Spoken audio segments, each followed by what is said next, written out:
Okay, now let's take a look at the verb tener. Tener is another verb that ends in er, like comer, that we saw before, but this verb is a little bit irregular, and this actually is pretty irregular. Tener is one of these verbs that tends to be irregular in most tenses, partially because it's so common. So verbs that are common, if they ever were irregular in their history, tend to maintain their irregularity instead of moving towards some more regular form.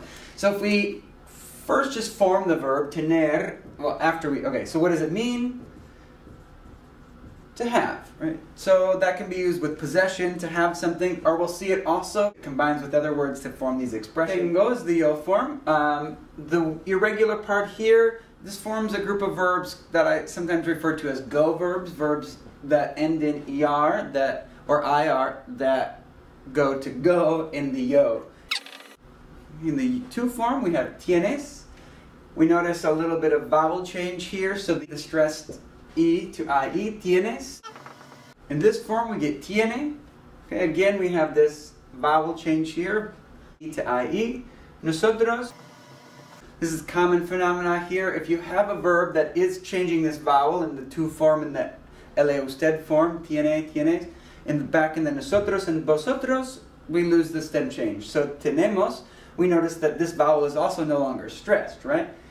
Tienes, tiene, tenemos, the stress falls here, that second to last syllable.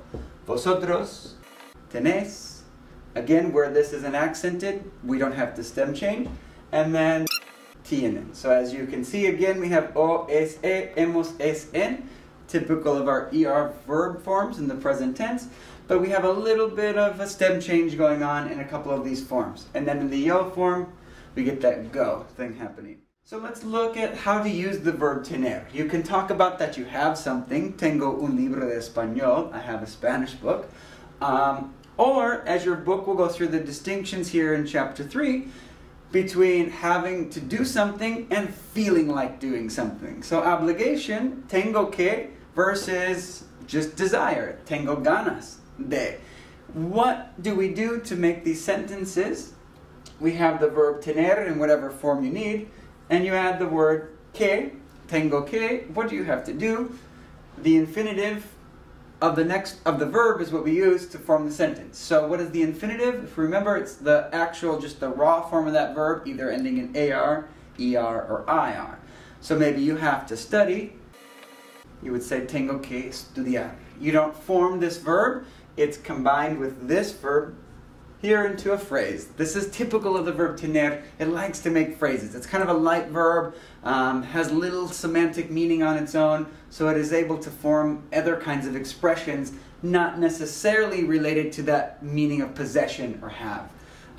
Tener ganas de, let's look at that with the to form, tiene. So what do you feel like doing? Maybe you feel like reading. Tienes ganas. Again, you use the infinitive form with these expressions. Tienes ganas de leer, or correr, or comer. And that would be the same for all of these cases, however you wanted to use the expression. So remember that que plus the infinitive with tener que, is obligation, to have to do something, whereas tener ganas de is the expression meaning to feel like doing something.